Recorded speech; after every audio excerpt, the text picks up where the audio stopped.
Assalamualaikum warahmatullahi wabarakatuh. Perkenalkan nama saya Aida Cairani dari Terakhir 082. Di sini saya akan mempresentasikan tentang hasil praktikum survei konsumsi pangan mengenai analisis pola konsumsi baduta menggunakan metode infant and young child feeding. Untuk pendahuluannya sendiri, yaitu anak usia 6-23 bulan mengalami peningkatan pesat kebutuhan energi dan zat gizi, sehingga ASI saja itu tidak mencukupi. Maka dari itu diperlukan MBASI bergizi seimbang, beragam, dan dengan frekuensi yang tepat agar tumbuh kembang itu optimal. Lalu terdapat metode IECF, yaitu Infant and Young Child Feeding, yang menilai praktik pemberian makan anak melalui indikator MDD, MMF, MMFF, dan MAD yang menggambarkan keragaman, frekuensi, serta kecukupan dan kualitas pola makan pada anak. Maka dari itu, praktikum ECF ini membantu mahasiswa menganalisis dan menyusun rekomendasi berbasis data untuk meningkatkan praktik pemberian makan pada anak.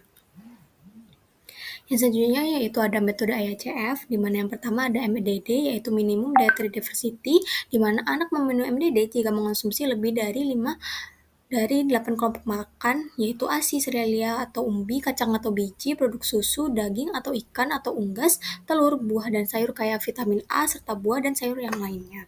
Yang selanjutnya yaitu ada MMF, di mana minimum milk frekuensi yang memenuhi jika mendapat frekuensi makan sesuai usia untuk 6-8 bulan itu lebih dari sama dengan 2 kali per hari, untuk 9-23 bulan itu lebih dari 3 kali per hari, lalu untuk yang tidak disusui 6-23 bulan itu lebih dari 4 kali per hari termasuk susu. Lalu yang terakhir ada MMFF, yaitu Minimum Milk Feeding Frequency, di mana indikator ini terpenuhi apabila anak yang tidak disusui dalam usia 6-23 bulan itu mengonsumsi setidaknya lebih dari sama dengan 2 kali susu dalam 24 jam terakhir.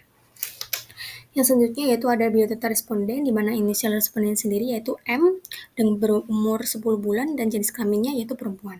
Yang di sebelah kanan yaitu terdapat food recall responden M.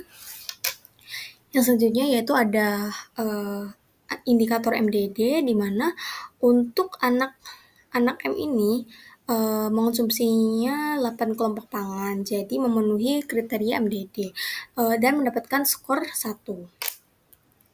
Yang selanjutnya yaitu ada indikator MMF, di mana anak M itu mengonsumsi makanan utama sebanyak 3 kali dalam 24 jam terakhir dan memenuhi kriteria MMF. Jadi skor yang didapatkan yaitu 1. Yang selanjutnya yaitu ada metode MMFF, di mana anak M itu mengonsumsi susu formula S26 sebanyak 4 kali sehari, yaitu total volumenya 240 ml per hari, di mana itu sudah sesuai dengan anjuran dari WHO dan UNICEF dan memenuhi kriteria MMFF, di mana skornya yaitu 1. Selanjutnya yaitu ada indikator MAD, di mana anak itu harus mencapai skor minimal pada semua komponen, yaitu MDD, MMF, dan MMFF untuk memenuhi indikator MAD. Lalu anak M sendiri itu memperoleh skor penuh pada ketiga indikator untuk MDD 1, MMF 1, MMF 1 dengan total skor yaitu 3. Jadi anak M sendiri yaitu memenuhi kriteria MAD.